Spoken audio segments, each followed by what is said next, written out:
Alexis Koskas est probablement un homme de 50 ans. Il lui arrive de se sentir jeune.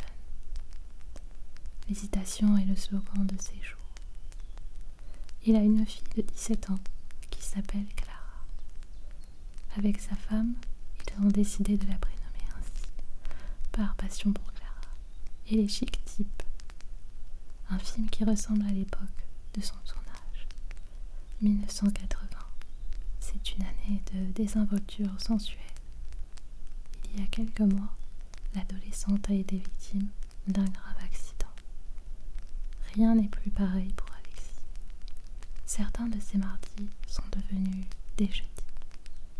C'est dans ce contexte qu'il s'est inscrit à un atelier d'écriture. Jusqu'à présent, écrire lui paraissait une activité improbable, réservée aux dépressifs et aux illuminés. Il aimait plutôt son travail au sein d'une banque privée. Alexis était l'un de ses conseillers financiers, dont on loue les qualités de gestionnaire et même les prouesses. Le drame a réveillé sa part artistique. En chacun de nous, paraît-il, sommeille l'inspiration. Dans un premier temps, il a songé à s'orienter vers la musique. Il se voyait avec une guitare, jouant ses airs préférés, accompagnant les fins de dîner, au moment où plus personne n'a envie de parler. Mais cela lui a semblé manquer d'intensité. C'était une bifurcation trop sage et qui ne demandait pas assez d'efforts. Il avait ensuite pensé à la peinture. Selon lui, c'est l'art suprême. Il s'est vu devant une toile vierge, l'air pénétré et le tablier moucheté de taches de couleur.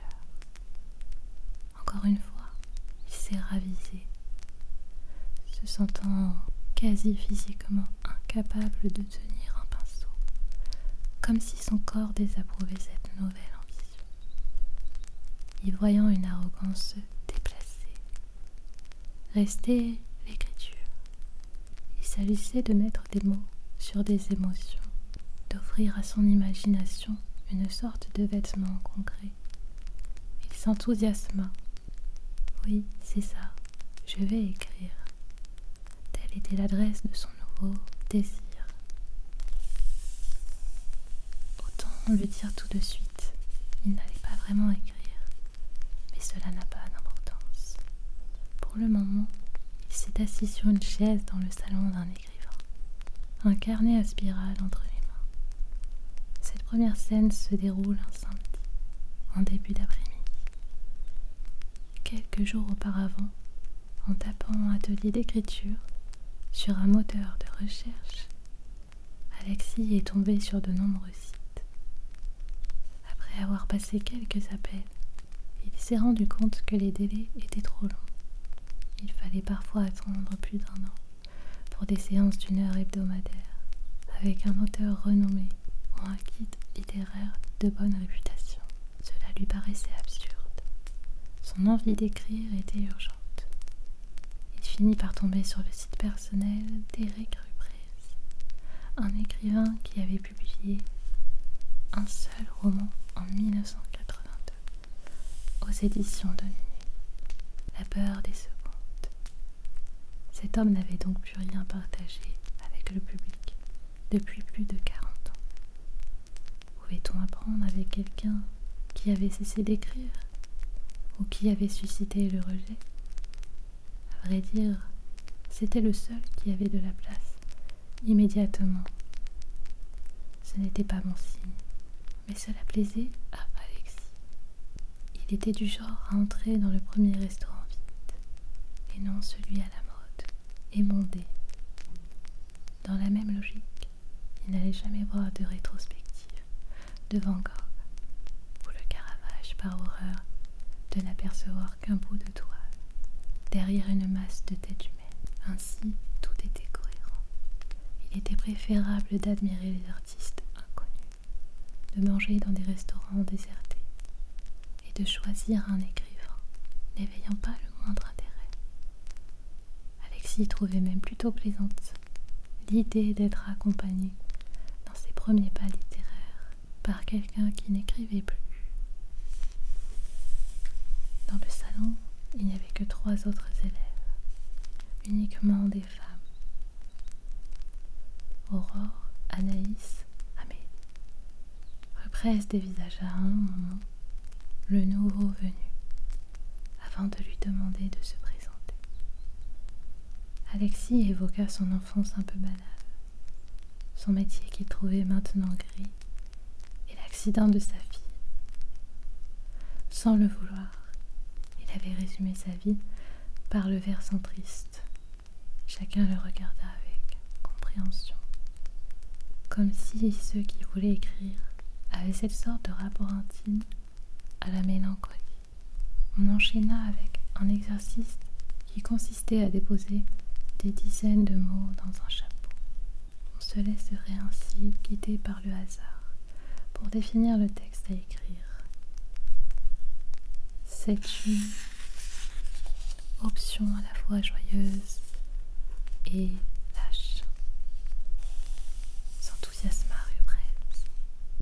Mais son enthousiasme était factice, bon marché.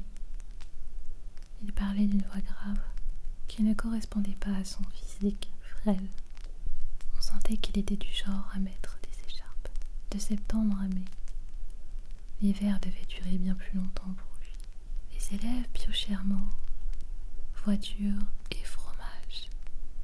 Qui pouvait rédiger quelque chose à partir de ces mots-là? À la fin de la séance, Alexis avait péniblement extirpé 2 phrases de son cerveau. On le rassura. C'est normal au début. L'inspiration aime s'annoncer lentement, tel un caprice. Elle peut parfois demander tant de sacrifices pour un simple paragraphe. Les 3 femmes lurent leur texte, plutôt improbable, et le professeur ne fit aucun commentaire, comme s'il enseignait la littérature par le silence.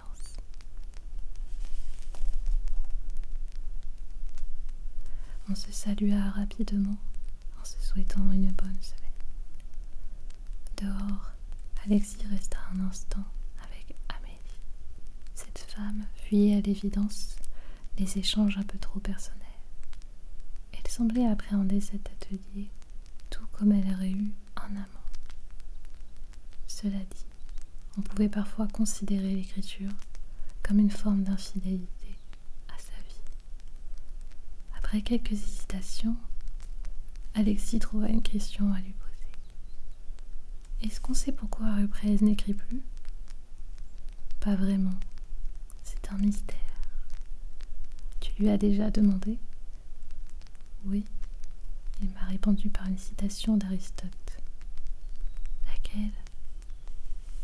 Amélie regarda son téléphone, où elle avait noté la phrase suivante. Contempler est l'acte le plus noble de l'homme.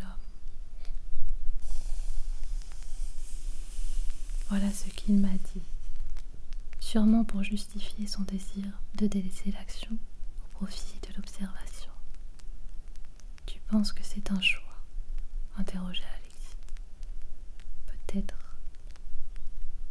Je crois que son livre à l'époque n'a pas du tout marché. Cela peut donner envie de tout arrêter. C'est possible. Un jour, il a fait une allusion à son roman. Il a dit qu'en le lisant, on comprendrait pourquoi il avait arrêté d'écrire. Ah bon? Oui, il a plus ou moins dit ça. Et tu l'as lu? Non, il n'est plus dans le commerce. J'ai essayé de le trouver, il y a quelques mois, et j'ai fini par laisser tomber. Sa réponse me paraît bien énigmatique. Qu'y a-t-il dans ce livre, à ton avis? Aucune idée. Tu sais, j'ai arrêté d'essayer de le comprendre. Je viens à ses cours, ça me fait du bien de changer d'air, et c'est tout. Juste changer d'air. Tu ne comptes pas publier un roman un jour? Non, j'écris pour moi. Alexis estima qu'elle mentait, ou elle se mentait à elle-même. Personne n'écrit pour soi.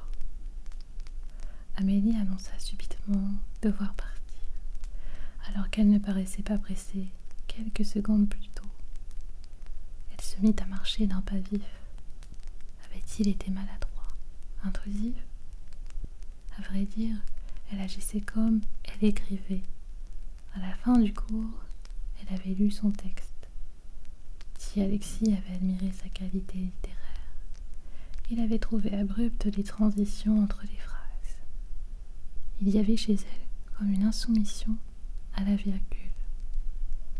Ainsi, il n'était pas improbable qu'elle puisse extraire d'un coup d'une conversation par goût esthétique pour la rupture.